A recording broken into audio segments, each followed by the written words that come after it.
Hi எல்லாருக்கும் வணக்கம். இன்றைக்கி நம்ம என்ன பார்க்க போகிறோன்னா, நீங்கள் இப்போ பார்த்துட்ருக்க இந்த ஸ்லீவ் எப்படி நம்ம தைக்கிறது அப்படிங்கிறதுக்கான வீடியோ தான் நம்ம பார்க்க போகிறோம்.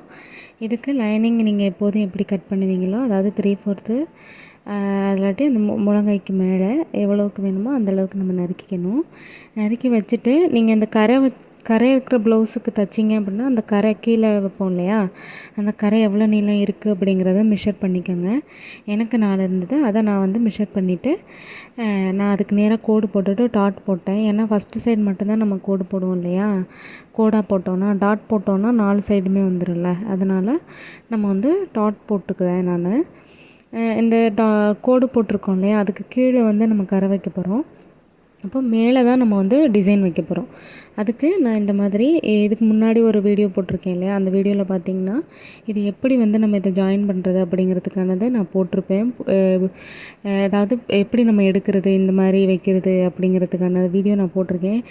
இது நான் தைக்கும்போது நான் வீடியோ ஆன் பண்ண மறந்துட்டேன், அதனால் அது மட்டும் ஷூட் ஆகலை. நீங்கள் வேணுக்குன்னு சொல்கிறீங்க அப்படின்லாம் நினைக்காதீங்க. சீரியஸாகவே நான் அதை எடுக்கும்போது அது வரல. அதுக்கப்புறம் அயர்ன் பண்ணும்போது சுவிட்ச் போடும்போது தான் பார்த்தேன் வீடியோ ரெக்கார்ட் ஆன் ஆகாமல் இருந்தது. நான் ஈஸி தான் இது வந்து ரொம்ப ரொம்ப ஈஸி. ஏன்னா இதில் 2 தான் நம்ம வைக்கிறோம்.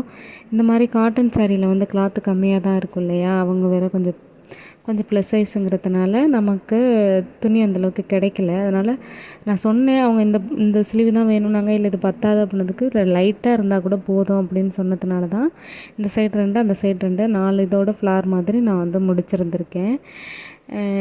அங்கிட்டு பார்த்தீங்கன்னா ஜாயிண்ட்டுமே போட்டிருப்பேன். அந்த ஜாயிண்ட் வந்து இதில் பார்க்கும்போது உங்களுக்கு ஒரு மாதிரி இருக்கும், ஆனால் தச்சு முடிச்சதுக்கு பார்த்திங்கன்னா பாதி வந்து அந்த தையலுக்குள்ளே உள் சைடு போயிடும் இல்லையா, அவ்வளோ சீக்கிரம் இது பிரியவும் பிரியாது. ஏன்னா நம்ம வந்து லைனிங்கோடு சேர்த்து வச்சு நம்ம ஒட்டு போடுறப்போ அது வந்து பிய வாய்ப்பு இருக்குது. இந்த மாதிரி நீங்கள் போட்டிங்கன்னு வச்சுக்கோங்க, பியாது.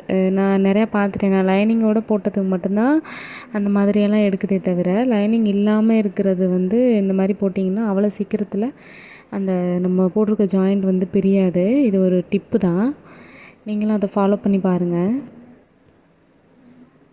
இப்போது நம்ம அந்த எடுத்து வச்சுருக்கோம் இல்லையா, அந்த கோடு போட்டு வச்சுருக்கேன்ல, அதிலே வந்து அதாவது நெகட்டிவ் சைடு வைக்காமல் அந்த நல்ல பக்கமே நம்ம வச்சு மேலே தைக்கணும். இன்னொன்று வந்து இந்த ஸ்லீவ் வந்து நீங்கள் இப்படி தைக்கிறீங்கல்ல, இது இன்னொரு ஸ்லீவ் தைக்கும்போது அந்த நம்ம பிரட்டி போட்டு தைக்கணும் ஒரு லைனிங்கை. ஏன்னா நம்ம கைக்கிட்ட லைட்டாக குடஞ்சிருக்கும்ல, அதனால் வந்து பிரட்டி போட்டு நீங்கள் தைச்சிங்க அப்படின்னா தான் அது கரெக்டாக வந்து உட்காரும். இல்லாட்டி 2ம் ஒரே பக்கத்தை தைச்சிட்டிங்கன்னா சிரமமாக போயிடும். இப்போது ரொம்ப ரொம்ப ஈஸியாக இது நம்ம செஞ்சு முடிச்சிடலாம். கொஞ்சம் நேரம்தான் இந்த ப்ளவுஸ் தைக்கிறதுக்கு ஆகும். மிஞ்சி போனால் ஒரு 10 நிமிஷம் 1/4 மணி நேரம் அந்தளவு தான் அந்த ஸ்லீவ் டிசைனுக்கு நமக்கு நேரம் எடுத்துக்கிறோம். இப்போ நம்ம எப்போதும் எப்படி கை அடிப்போம், கீழே நம்ம ஜாயின் பண்ணிட்டு மேலே வந்து லைனிங்கையும் கிளாத்தையும் வச்சு தைப்போம் இல்லையா, அதே மாதிரி நம்ம அப்படியே ஜாயின் போட்டுக்கிட வேண்டியதான்.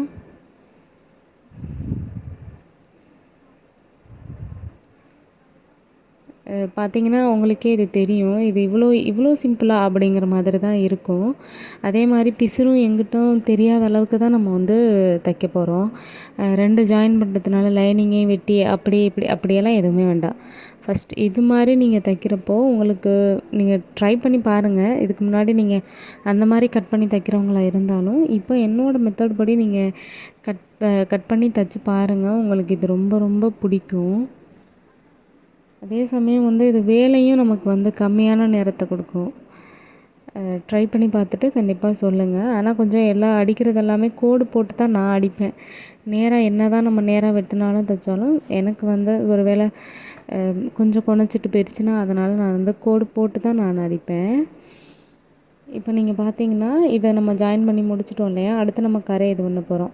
கரைக்கு வந்து என்னடா மடக்கிறாளே அப்படின்னு பார்க்காதீங்க, நான் உங்களுக்கு காட்டுறதுக்காக அப்படி செஞ்சுருக்கேன். இப்போது ஏன்னா நம்ம கரை வந்து குட்டியாக தான் இருக்கும். லைனிங் வந்து நான் அப்படியே தான் வச்சு வெட்டுவேன். நம்ம இந்த 1 மீட்டர் எடுக்கிறோம்னா அப்படியே 4ஆக மடக்கும்போது எவ்வளோ இருக்கோ அவ்வளோ தான் வைப்பேன். இப்போது இதோட நெகட்டிவ் சைடு சரிங்களா, நெகட்டிவ் சைடு தான் நம்ம போட்டு அடிக்கணும். நான் இதில் வச்சு உங்களுக்கு காட்டுறேன்.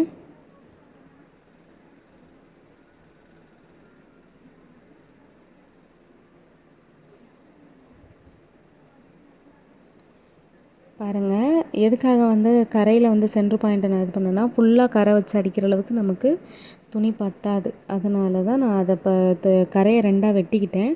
வெட்டிட்டு அதோட சென்டர் பாயிண்ட்டை இதில் நான் மார்க் பண்ணிவிட்டு தைக்கிறேன். நான் சொன்ன மாதிரி துணியோட நெகட்டிவ் சைடு வச்சுட்டோமா, வச்சுட்டு ஒரு தையல் போட்டுட்டு இது மேலே இப்படியே அவ்வளோதான் முடிஞ்சிருச்சு. இது மேலே இப்படி மேலாக்கில் அப்படியே நீங்கள் கொண்டு வந்தீங்கன்னா ரொம்ப சிம்பிளான ஒரு ஒர்க்னால் அது இதாக தான் இருக்குன்னு நான் நினைக்கிறேன்.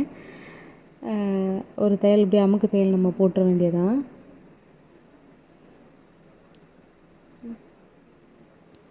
அமுக்கு தையல் போட்டுட்டு அவ்வளோதான். இந்த சைடு நமக்கு இப்படி இருக்கும் இல்லையா, எக்ஸ்ட்ரா இருக்கும்ல, அதை அப்படியே லைட்டாக மடக்கிட்டேன். நான் 4 இன்ச்சு சொன்னேன் இல்லையா, நான் கரையை ஏற்கனவே நான் வந்து அளந்துட்டு தான் நான் வச்சுருந்தேன். அதனால் நான் அது கரெக்டாக எடுத்து வச்சுருக்கேன். எங்கிட்டும் சுருக்கம் இல்லாமல் அதாவது இழுத்து தைக்காமல் அப்படியே வச்சு நீங்கள் வந்து ஜாயின் பண்ணுங்கள். எவ்வளோ சிம்பிளாக எவ்வளோ ஈஸியாக இந்த ப்ளவுஸ் தைக்க முடியுமா அப்படின்னா கண்டிப்பாக முடியும். அதுக்கு எக்ஸாம்பிள் இது தான் பாருங்கள். ரொம்ப ரொம்ப ஈஸியாக துணியையும் நம்ம கரெக்டாக எந்த இடத்துல எவ்வளோ தேவையோ அதை வச்சு நம்ம தைச்சோன்னா பத்தாத துணியாக இருந்தாலுமே நம்மளால் தைக்க முடியும். பாருங்கள் எவ்வளோ நீட்டாக இருக்குது பார்த்தீங்களா. இப்போ அந்த 2 ஜாயிண்ட் பண்ணியிருக்கோம் இல்லையா, அந்த இடத்துல அந்த ஸ்டோனை நான் ஃபஸ்ட்டு காட்டியிருந்தேன் பாருங்கள். அந்த ஸ்டோனை நீங்கள் அப்படியே ஒட்டிட வேண்டியதான். இல்லை துணியாக இருந்துச்சு அப்படின்னா வச்சு தைச்சிருங்க. நான் தைச்சி தான் வச்சுருந்தேன். என்னென்னா நான் தைச்சிட்டு ஒட்டாமல் விட்டோன்னா அவங்க அந்த இது போட்டு தானே அந்த நம்ம கடையில் வாங்குகிறோம் இல்லையா, அதுவே வந்து பிரிஞ்சிருது. தனியாக அந்த உள்ளே இருக்க ஸ்டோனு அது மேலே அவங்க வச்சுருக்கிறது அது எல்லாமே தனித்தனியாக பிரியுது. இப்போ இவங்க 2-3 தடவை துவைச்சிட்டு அந்த பிஞ்சிருச்சுன்னா நீங்கள் தைச்சி கொடுத்த இங்கே பாருங்கள் பிஞ்சு போச்சு அப்படிங்கிறாங்க. அதுக்கப்புறம் தான் நான் வந்து ஒட்டிடுறது. இப்போல்லாம் வந்து ஒட்டிடுறது. ஆனால் இந்த ப்ளவுஸுக்கு நான் தைச்சேன். இப்போல்லாம் நான் வந்து ஒட்டி கொடுத்துட்றது. ஏன்னா ஒட்டினா கூட கீழே விழுந்துருச்சுன்னா மறுபடியும் வச்சிடலாம். இது பிய்யிரென்ட்டு அந்த ஃபுல்லாகவே அந்த மேல் ஸ்டோன் எல்லாமே பிஞ்சு போயிடுது. அதனால் ஒட்டி கொடுத்துட்றது. இது மாதிரி நிறைய வீடியோஸ் உங்களுக்கு வேணும் அப்படின்னா கமெண்ட் பண்ணுங்கள். நானே இனி அடுத்தடுத்த கண்டிப்பாக எல்லா வீடியோஸுமே நான் அப்லோட் பண்ணுவேன். கொஞ்சம் வேலை அதிகமாக இருக்கிறதுனால தான் வீடியோ வந்து கொஞ்ச நாள் இடையில போடாமல் இருந்தேன். இனிமேல் கண்டிப்பாக நான் போடுவேன். இப்போ நம்ம அந்த ப்ளவுஸ் எப்படி அந்த இன்னொரு ஸ்லீவ் முடித்தோம்ல, அதேமாதிரி தான் சேம் ப்ராசஸ் தான் இதுவும்.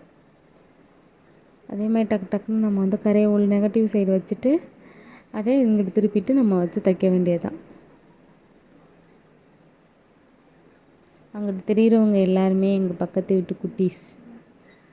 மிஷின் சத்தம் கேட்டாலே வந்துடுவாங்க.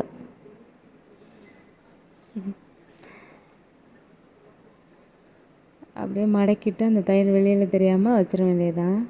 நம்ம பவர் மிஷினில் தானே தைக்கிறோம். அந்த கரண்ட் அடிச்சுவிடுன்னு கரண்ட் அடிச்சுவிடும் பிள்ளைங்களான்னு சொன்னாலும் கேட்காதுங்க. அந்த மிஷினை தொங்கிட்டே தான் இருப்பாங்க.